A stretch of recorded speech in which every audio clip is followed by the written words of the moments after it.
চ্যাংড়াবান্ধার 11 নম্বর সংসদে শ্রীময়ী উপসংঘের বিওডি তমিনা খাতুন এবং মাঝিরবাড়ি তিথি 2 দলের বিওডি অনিমা রায়ের বিরুদ্ধে দুর্নীতিসহ একগুচ্ছ অভিযোগ এনেছেন ওই দুই স্বনির্ভর মহিলা দলের বিভিন্ন সদস্য। অভিযোগের কথা একাধিকবার মেখলিগঞ্জ ব্লকের বিডিও অরিন্দম মণ্ডল, গ্রাম সেবিকা খেয়া রায় সহ বিভিন্ন মহলে জানানোর পরেও কোনো পদক্ষেপ গৃহীত হয়নি।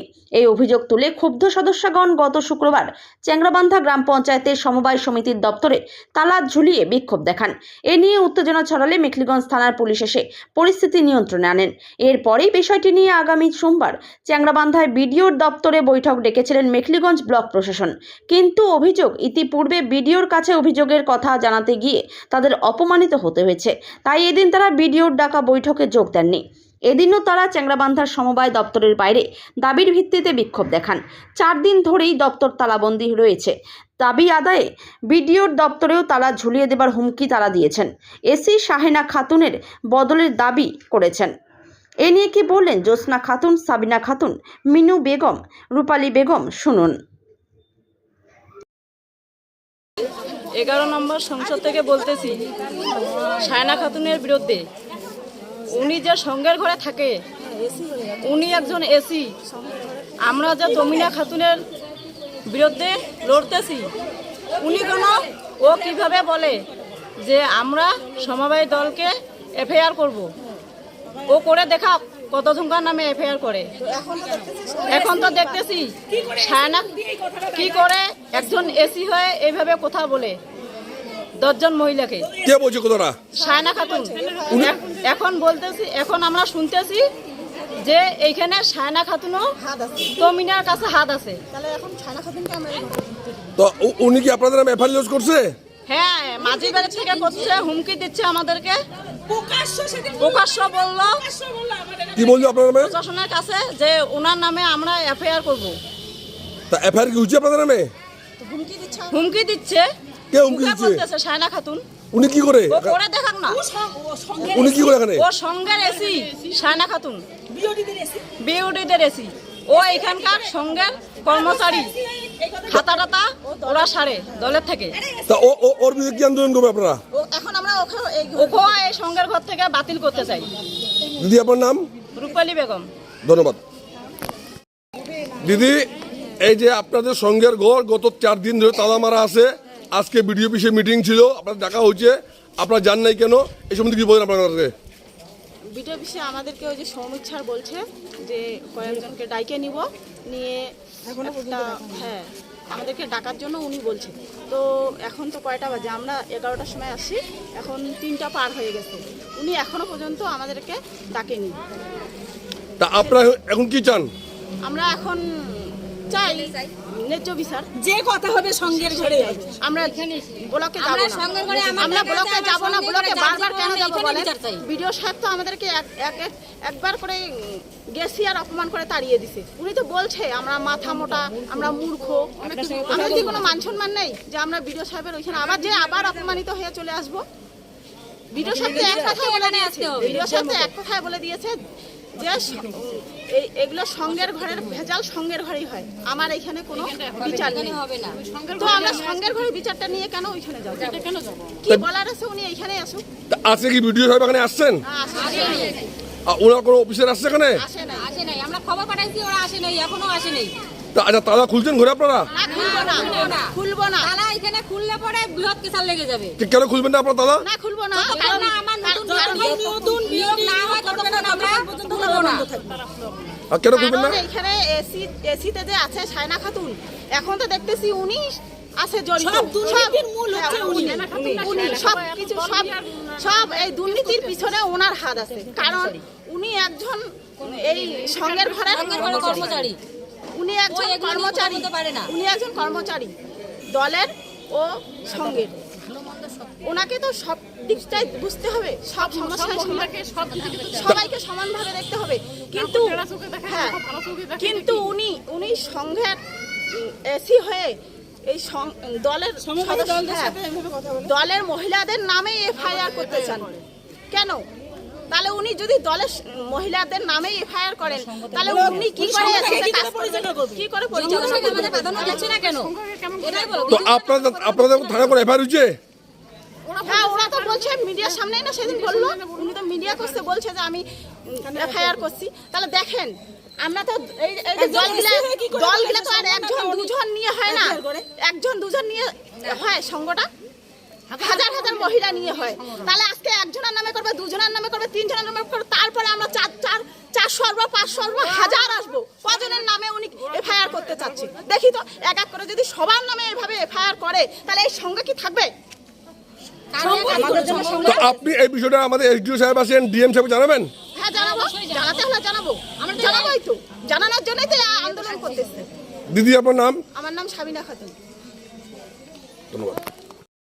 আজকে আপনাদের এখানে 4 দিন ধরে ঘরে তালা মারা আছে, আপনাদেরকে বিডিও অফিসে ডাকা হচ্ছে, কেন আজকে আপনারা যান নাই? কই ডাকছে? ডাকতে চাইছে, না, ডাকতে চাইছে, তার জন্য 2টা জিপি মিলে আজকে 11:30 থেকে এখানে অপেক্ষা করতেছি, এখনো পর্যন্ত ডাকা হয়নি। তো এখন আপনারা কি করবেন? এখন আমরা ন্যায্য বিচার পাবো, ন্যায্য বিচার যতক্ষণ না পাই ততক্ষণ পর্যন্ত তালা বন্ধই থাকবে। ততক্ষণ আমরা খুলবো না। তো তালা খুলবেন না? না আর বিডিও সাহেব আজকে আসছিল? না ওনার কোনো লোক আসছিল? না, আসে নাই, তা কি ঘর বন্ধ আছে আপাতত? আপাতত বন্ধ থাকবে। তা কারণটা কি? তার কারণ নতুন ভিডিও যতক্ষণ পর্যন্ত না সিলেক্ট করে ওরা, এখন তো এখানে দেখতেছি জিপিতে যে তো করা হয়ে গেছে। নতুন বিওডি যতক্ষণ পর্যন্ত সঙ্গের কাজ চালু করতে পারবে না ততক্ষণ পর্যন্ত যদি হয় আমরা অদৃষ্টকালের জন্য তালা বন্ধ রাখবো। আপনার কোন বিডিও সরাতে চান? তমিনা খাতুন আর অনিমা রায়, এটা কোথাকার আগে দুজন? একজন 6 নাম্বার, একজন 11 নাম্বার সংসদ। আচ্ছা, তা আপনাদের নতুন বিডিও কে? নতুন হ্যাঁ, রুমি বেগম। ও রুমি বেগমকে বিডিও করবেন? হ্যাঁ, আচ্ছা, ওরা রুমি বেগমকে বিডিও না করে তখন আবার কি করবেন? আমরা তমিনা খাতুনকে এখানে ঢুকতে দিব না, আমরা তালা খুলবোই না, আমাদের এই দাবি মানতেই হবে। ওরা কে? ওরা তো সঙ্গেরই, ওরা যে ওইখানে যে এসি ম্যাডামের সাথে কাজ করেন সায়না, ওইখানে যে 12 জন 13 জন বসে আছে, ওরা কারা? ওরা তো সঙ্গেরই সদস্য। কে বানাইছে? আমাদের যেমন স্বনির্ভর গোষ্ঠী 10 থেকে 12 জন নিয়ে তৈরি হয় স্বনির্ভর গোষ্ঠী, ওইখান থেকে হয় চেয়ারপারসন, ওইখান থেকে হয় এসসি, ওইখান থেকে চেয়ারপারসন, ওইখান থেকে বিওডি, ওইখান থেকে সব কিছু। ওনারা কি বাইরের কেউ? ওরা select সঙ্গ যদি না থাকে তা ওরা কি করে থাকবে? তা আপনাদের আন্দোলন চলবে? হ্যাঁ, চলবে। যতদিন পর্যন্ত দুজন বিওডিকে নিয়ে কাজ করতে রাজি না হয়, বাকি যে 9 জন বা 10 জন আছে ততদিন পর্যন্ত অদৃষ্টকালের জন্য আমাদেরকে যদি তালা বন্ধ রাখতে লাগে আমরা তালা বন্ধ রাখবো। দিদি আপনার নাম? আমার নাম জ্যোৎস্না খাতুন। ধন্যবাদ। দিদি, এই যে সঙ্গের ঘরে 4 দিন ধরে তালা মারা আছে, আপনাদেরকে আজকে বিডিও অফিসে ডাকা হচ্ছে, আপনারা জান নাই কেন, কিছু বলবেন? আমরা বিডিও অফিসে বা কেন যাব? বিডিও সাহেবের কাছে একদিন গিয়েছিলাম, বিডিও সাহেব বলছে আমাকে অনেক মানে আংফাং কথা বলছে যে মানে ডিসির কাছে যাইতে হবে, তোমাদের ইলেকশনের কাছে যাইতে হবে, তোমাদের ইলেকশন করাইতে হবে। আমি বলছি স্যার আমরা কেন ইলেকশন কমিশনের কাছে যাব, আমরা কেন ডিসিতে যাব? আমরা যে আমার জিপিতে আমার সঙ্গে ঘরে টাকা ফেলছি, আমার সঙ্গের ঘরে লড়াই আমার এইখানে থাকবে, আমার জিপিতে যা সামলা আছে আমার জিপিতে মিটাবো। আপনার কাছে আসছি স্যার, আপনি এই মিকলিগঞ্জ সাব ডিভিশনের একজন মহাশাসক, আপনার কাছে আসছি সুপরামর্শ নিতে। স্যার আপনি আমাদের প্রাধান্য দিচ্ছেন না, যদি বা নাই বা দেন তাহলে আমাদের কাজটা আমাকে করতে দেন। আমি একটাই কথাই আপনাকে বলে যাচ্ছি স্যার, যে কান টানলে মাথা অবশ্যই আসবে। আমরা অঞ্চল জিপিতে আমরা ওইখানে আছি, আমরা ওইখানে আন্দোলন করব। আমরা যতগুলো আন্দোলনকারী আছি আমরা ওইখানে গিয়ে আন্দোলন করব, ওইখানে সবাইরে মুখ দেখতে পারবো। আমরা দরকার যদি হয় আমাদের মহিলার আন্দোলন যদি আপনারা দেখতে চান তাহলে আমরা সরাসরি এখন রাস্তা অবরোধ করা হবে, তাহলে দেখতে পাবেন যে রাইটার্স বিল্ডিং আছে যে মমতা দিদি, সেও দেখতে পারবে, পুরা ভাইরাল হয়ে যাবে। আপনি কি এটা বাড়াইতে চান স্যার? বলছে না, শুনো দিদি, আমি আমার কথা এটাই, আপনাকে কোথাও যাইতে হবে না, শুধু আপনি আমাকে একটু সময় দেন, দরকার হলে আমরাই মানে যোগাযোগ করতেছি। স্যার করেন, আপনারা যোগাযোগ করেন। তারপর আর অন্য কিছু অনেক কিছু মানে ওই যে পরে দলটা আছে না, ওদেরকে নাকি আবার পরে বলছে মাথা মোটা, অমুক তমুক মূর্খ সুর্খ অনেক কিছু বলছে। স্যার ওগুলো বলবে কেন? উনি তো একজন মানে শাসক অধিকারী, উনি ওইগুলো কথা বলবে কেন? ওনার তো এই মিকলিগঞ্জ সাব ডিভিশনে যা কিছু ঝামেলা হয় ওনাকে তো মিটাইতে হবে, সবার আগে তো ওনার কাছেই আমরা যাব।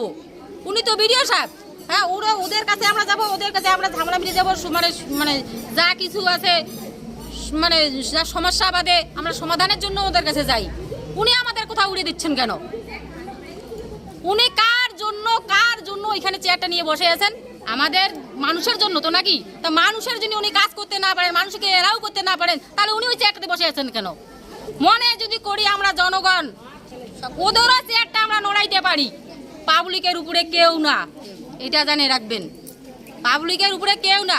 আর আমরা আজ তখন আমার কথা শুনে ভিডিও সাহেব একটাই বলছে, দিদি দেখো তোমাদের এই কথাগুলো না তোমার যে সঙ্গের কাছে তোমার সঙ্গেই মিটাইতে পারো, এখানে আমাকে মানে না চড়াইলে ভালো, আমার কোনো হাত নাই ওইখানে, মানে লাস্ট ফিনিশিং আমাদের এই মেডিসিনটাই দিয়েছেন। হ্যাঁ, এখন আমি কিন্তু এই মহিলাকে সামলাতে পারছি না। বলছে এরা যে আমরা সঙ্গের ঘরে টাকা ফেলছি, সঙ্গেতে দুর্নীতি হচ্ছে, সঙ্গের ঘরে আমরা আন্দোলন করব। এখান থেকে এইখানে শুরু, এখানেই শেষ। আমরাই জনগণ, আমরাই পাবলিক, আমরাই যে অলিমা রায়কে ভোট দিয়ে নির্বাচন করে এই সঙ্গের ঘরে আনছি, আমরা এখন দুর্নীতির জন্য, ওর ব্যবহারের জন্য আমরাই ওকে নামাইতে এখন আন্দোলনে নামছি। তো আজকে কি আমাদের আন্দোলনে কি প্রাধান্য পাবে না? যদি না পায় তাহলে এর একটা কিছু খারাপ পর্যায়ে যাইতে পারে, এটা আমি বলে রাখলাম। তো আজকে কি আপনারা বিডিও অফিসে গেছিলেন? আজকে আমরা যাই নাই, আর কোথাও যাব না।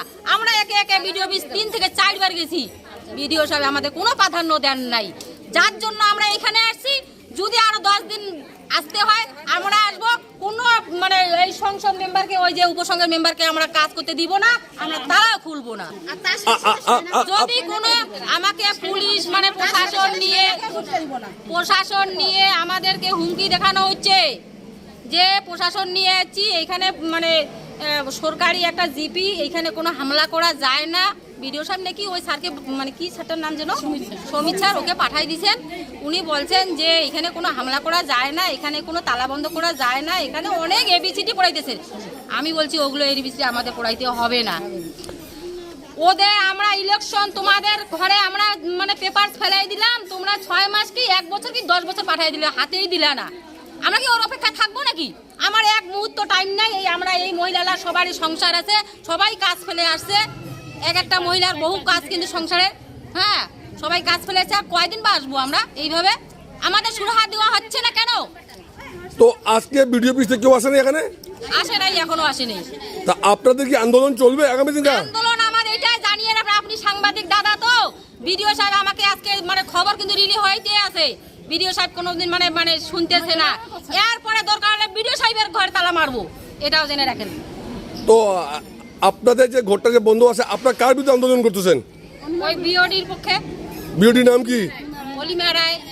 আর ওই উপসংঘ যে কমিটি আছে, কমিটিকেও আমরা কাগজ ফেলে দিছি, ওইখানেও আমরা মাস পিটিশন দরখাস্ত ফেলাই দিছি। ওরা আমাদের কেন আমার কিছু মানে বললো না, কেন উত্তর দিচ্ছে না, ওরা আজকে ভয়তে কেন আসলো না? আমি আবার বিওডিকে পাঠাই, আমি ফোন করে বলছি সকালবেলায় যে তোমরা আসো, আমরা মহিলা নিয়ে যাচ্ছি, দরকার হলে এখানে কোনো মানে কোথাও বাড়াবাড়ি না করে আমরা দুই পক্ষে আমরা সালিশ একটা টানি, আমরা সালিশে আসি, তোমরা কি বলতেছো আমরা শুনি, আমরা কি বলতেছি তোমরা শুনো, একটা মীমাংসা হয়ে যাক। ওরা আসেনি আজকে, তাহলে কি হলো? এ তো দুর্নীতি। যদি বাস্তবে দুর্নীতি ওরা না করতো তাহলে ওরা আসতো, যদি দুর্নীতি আছে ওরা মনে ধুকপুক করতেছে, এই জন্য ওরা আসেনি আজকে, এই কথা। তো আপনারা কি এই ঘরে তালা খুলবেন না? না। কেন খুলবেন না? আমরা প্রশাসনকে সেদিন বলে দিছি যে আমরা তালা খুলবো না, যদি তালা খুলো, যে অর্ডার দিবে যে তালা খুলুক তাকেই আমরা ধরবো। সবাই ধরবেন তো? হ্যাঁ, সবাই ধরবে। দিদি আপনার নাম কি? আমার নাম মিনু বেগম। দিদি আপনি কোন সংঘ? তিথি